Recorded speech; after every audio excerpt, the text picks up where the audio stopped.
Assalamualaikum warahmatullahi wabarakatuh. Alhamdulillah rabbil alamin. Allahumma shalli ala sayyidina Muhammad wa ala ali sayyidina Muhammad. Pemirsa KC News dimanapun Anda berada, salam jumpa kembali dengan saya Aziz Rohman di program Kabar Petang edisi Sabtu 21 Agustus 2021. Insya Allah beberapa menit ke depan kami akan menemani Anda mencermati dan menelaah berita paling menarik dan paling populer hari ini bersama narasumber yang kompeten di bidangnya dan tentunya dari sudut pandang Islam. Baiklah pemirsa, inilah Kabar Petang selengkapnya.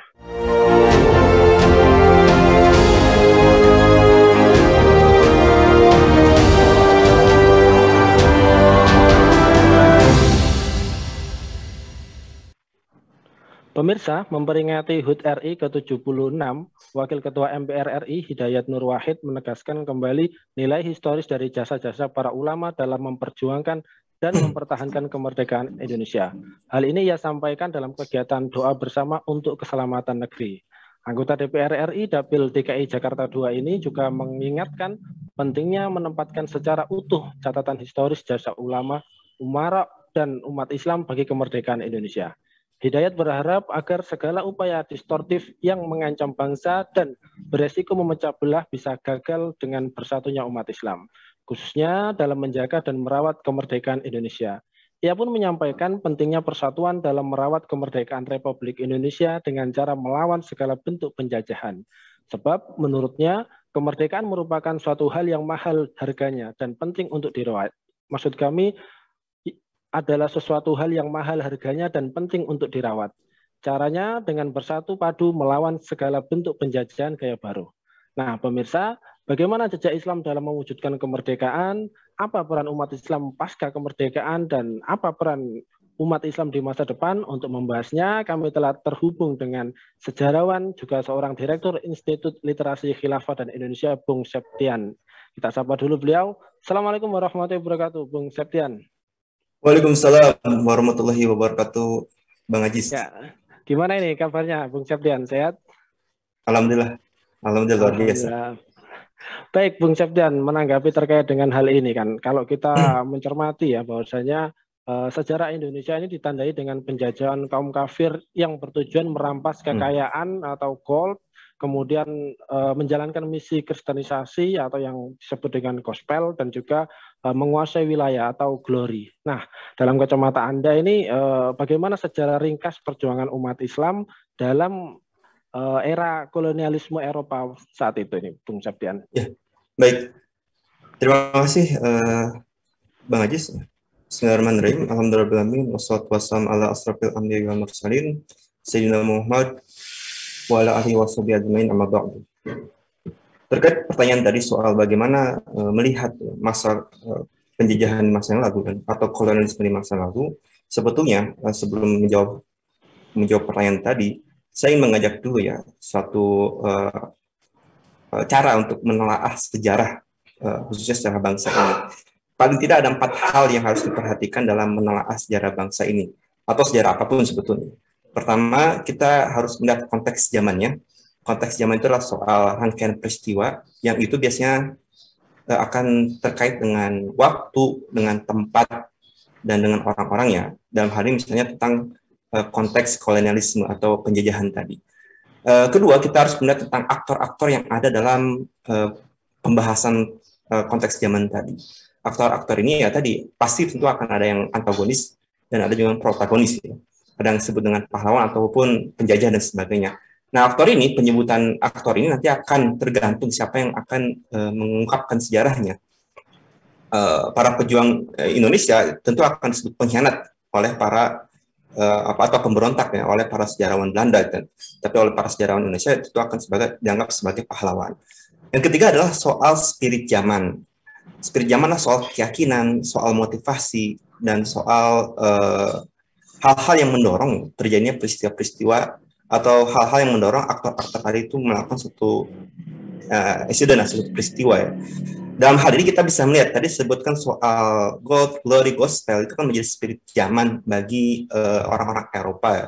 Sehingga mereka melakukan eksplorasi ke dunia baru, dalam hal ini adalah Indonesia. Lalu kemudian dengan spirit tersebut kemudian terjadilah penjajahan.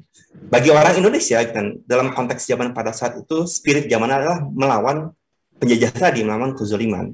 Nanti ini akan dibedah apa sebetulnya latar belakang, spirit apa yang menjadi latar belakang mengapa mereka berjuang untuk melawan penjajah. Dalam hal ini ya kita bisa sebutnya spirit Islam yang melatar belakang itu. Yang keempat, yang terakhir, kita harus melihat tentang kesinambungan zaman. Jadi konteks zaman tadi itu pasti akan berkaitan dengan zaman-zaman setelahnya.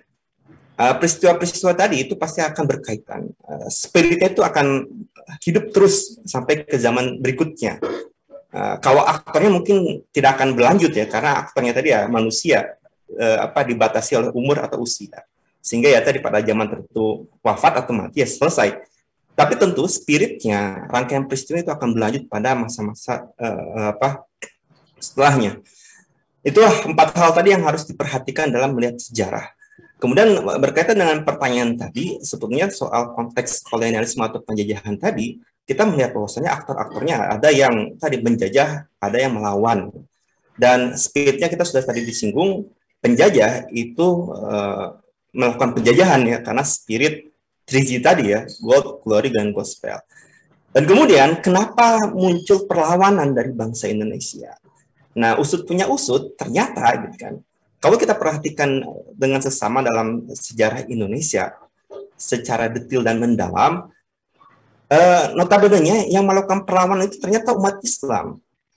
Umat Islam pada umumnya, karena memang pada saat itu mayoritas umat Islam, bahkan mungkin tidak bisa dikatakan tidak ada umat agama lain selain mungkin Hindu, Buddha yang sudah ada lebih dulu, tapi itu sudah kecil sekali. Kemudian yang memimpin perlawanan tersebut pun ternyata para ulama, para pemuka agama Islam, dan untuk para umaro tadi ya, para sultan-sultan yang masih setia terhadap rakyat, dan satu lagi terhadap keyakinan mereka. Nah, para ulama, para umaro, dan para rakyat yang melakukan perlawanan ternyata dilandasi oleh spirit zamannya. Apa spirit zamannya itu? Keyakinan jihad fisabilillah. Keyakinan bahwasanya dalam diri mereka ada, kita katakan doktrin-doktrin agama yang untuk melawan kezaliman, untuk melawan orang-orang kafir ya, karena memang para penjajah ini kan orang-orang kafir. Spirit itu yang kemudian akhirnya mendorong mereka untuk melakukan perlawanan. Nah, soal yang tadi ya, soal kesinambungan zaman, kita lihat para penjajah ini silih berganti ya, orang-orangnya mati gitu kan. Tapi penjajahan terus berjalan, begitupun perlawanan dalam hal ini juga terus berjalan, terus akan hadir terus pada masa-masa setelahnya, pada setiap periode, pada setiap abad gitu. Dan spirit itu yang kemudian juga hidup dalam jiwa rakyat Indonesia, yaitu adalah spirit Islam, spirit jihad fisabilillah untuk melawan atau mengusir para penjajah dari negeri Indonesia. Nah, konteks ini sebetulnya yang harus kita pahami dalam membaca sejarah Indonesia, khususnya ada sejarah di masa-masa kolonialisme atau di masa-masa penjajahan orang-orang Eropa yang notabene kafir, zalim, ketika mereka berlaku sewenang-wenang terhadap wilayah Indonesia atau terhadap rakyat Indonesia. Begitu saya kira Mas Ajis. Ya, baik Bung Septian, sebagaimana yang sudah sedikit Anda singgung tadi ya, bahwasanya setiap zaman pasti ada penjajahan dengan berbagai macam caranya. Nah, lantas kemudian bagaimana peran perjuangan pembebasan umat Islam Indonesia ini dari kaum kafir pada abad ke-20 ini? Atau mungkin bagaimana peran Islam di dalam mewujudkan kemerdekaan yang hakiki begitu? Ya, saya kira adalah bahwasanya yang orang-orangnya sudah berganti gitu kan, sudah meninggal gitu kan. Tetapi spirit penjajahan tetap berlangsung, termasuk ketika memasuki abad ke-20 gitu. Dan model-model penjajahannya pun ternyata sudah berubah gitu. Tidak hanya melakukan tanam paksa, melakukan pembunuhan dan sebagainya. Ternyata model-model penjajahan berikutnya adalah menanamkan pengaruh atau hegemoni pemikiran Barat atau Belanda di tengah-tengah umat gitu kan. Agar apa? Agar tadi eksistensi Barat atau Belanda di tengah-tengah bangsa Indonesia tetap bertahan meskipun bentuk fisik penjajahannya tidak nyata lagi gitu. Nah, ini yang kemudian kita lihat misalnya arus-arus sekularisme, arus-arus pluralisme dan komunisme yang akhirnya masuk ke wilayah Indonesia pada awal abad ke-20. Dan itulah satu hal yang kemudian ya didukung oleh orang-orang Barat atau oleh para bangsa penjajah. Lalu bagaimana respon bangsa Indonesia ketika itu? Ya, ternyata mereka juga merespon. Selain mereka menolak bentuk penjajahan Belanda yang masih bertahan, mereka juga menolak ya, segala spirit Barat tadi ya yang sudah sedikit demi sedikit menggerus rakyat Indonesia. Makanya pada awal abad ke-20 menarik pertarungan untuk melawan penjajah tidak hanya digunakan dengan mengangkat senjata. Saya kira juga masih pada masa itu sudah mulai berkurang ya perang-perang melawan penjajah. Tapi ya tadi perang melawan penjajah adalah bagaimana gitu kan mempertahankan eksistensi mereka, pikiran mereka dan keyakinan mereka agar semua itu hidup dalam kehidupan mereka. Dalam hal ini mereka memperjuangkan agar Islam itu menggantikan tata nilai dan aturan Belanda ya di tengah-tengah rakyat Indonesia. Dan itu dilakukan oleh para ulama dan tokoh-tokoh pergerakan Islam pada awal abad ke-20. Sampai nanti mereka juga ikut memperjuangkan agar gitu kan penjajah Belanda ini lalu nanti diikuti oleh Jepang itu betul-betul keluar ya, atau pergi dari wilayah Nusantara ini atau wilayah Indonesia ini, sehingga mereka bisa gitu kan memerintah dengan pemerintahan bangsa sendiri, tentu dengan nilai-nilai yang atau prinsip-prinsip atau sistem yang mereka yakini, yaitu Islam. Itu sebetulnya arah perjuangan para ulama dan tokoh-tokoh Islam pada periode awal abad ke-20, di mana mereka memang menginginkan agar terjadinya kemerdekaan bangsa Indonesia lepas dari penjajahan dengan membawa tadi poin nomor 3, spirit yang tetap sama, itu spirit Islam. Begitu Mas Ajis.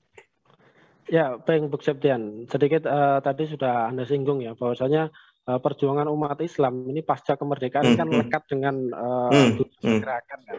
Nah, bagaimana gambaran peran umat Islam pasca kemerdekaan ini?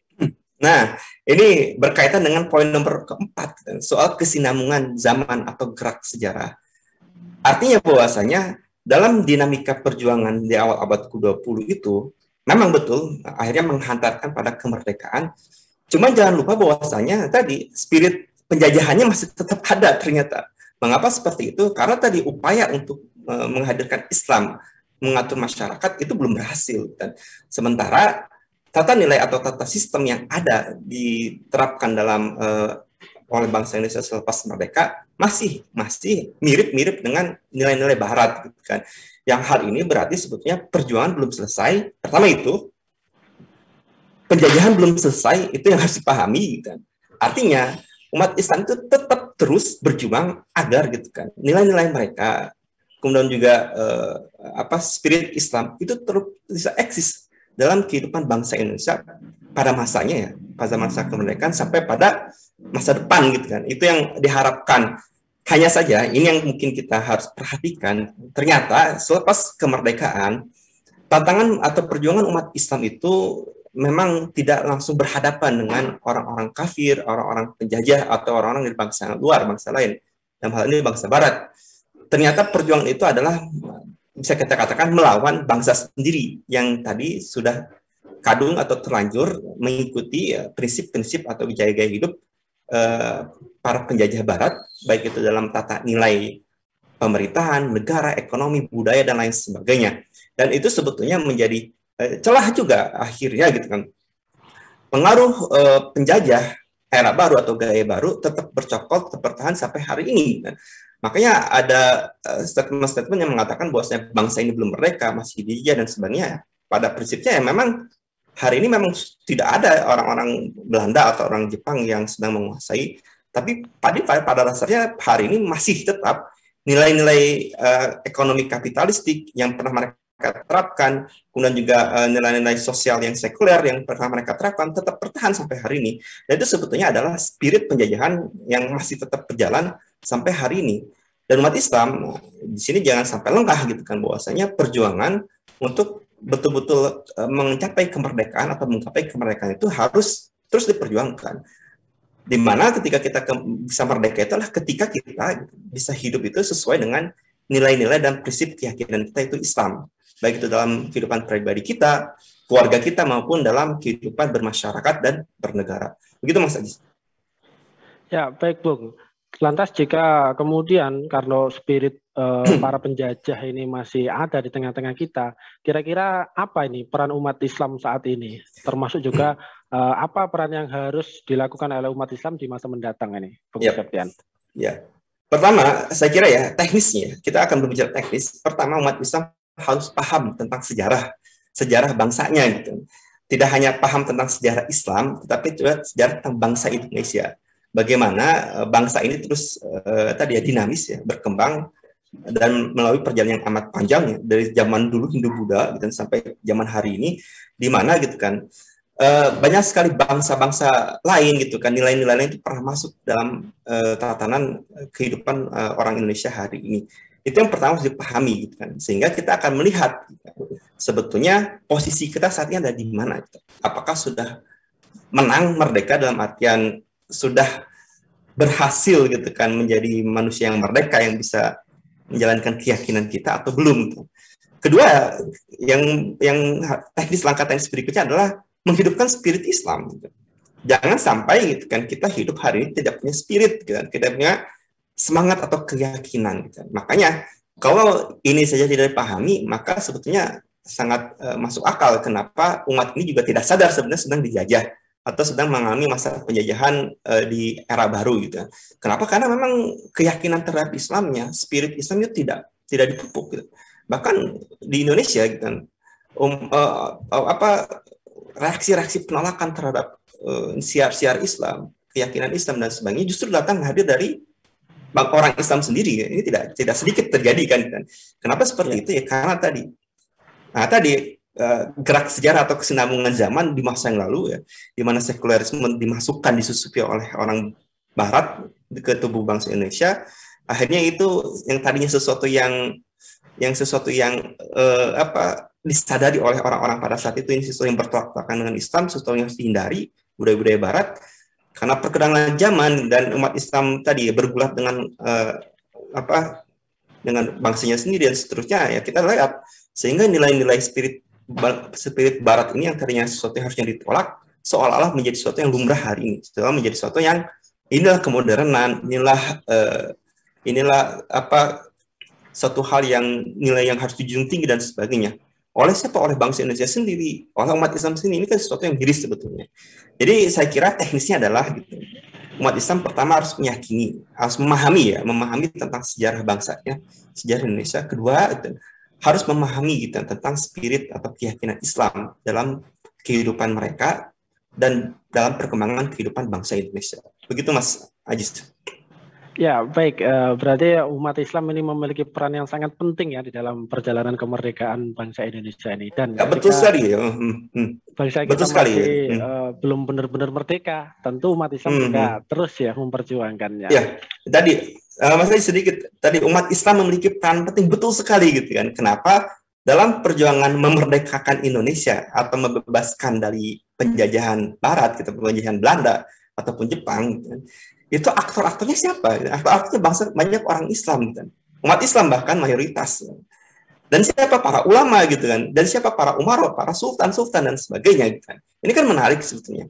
Jadi dan apa spiritnya? Spirit Islam untuk yakin kenapa mereka bisa bersatu, kenapa mereka bisa bergerak untuk bangun melawan penjajahan? Karena memang keyakinan terhadap Islam. Jadi sebetulnya gitu kan, saham atau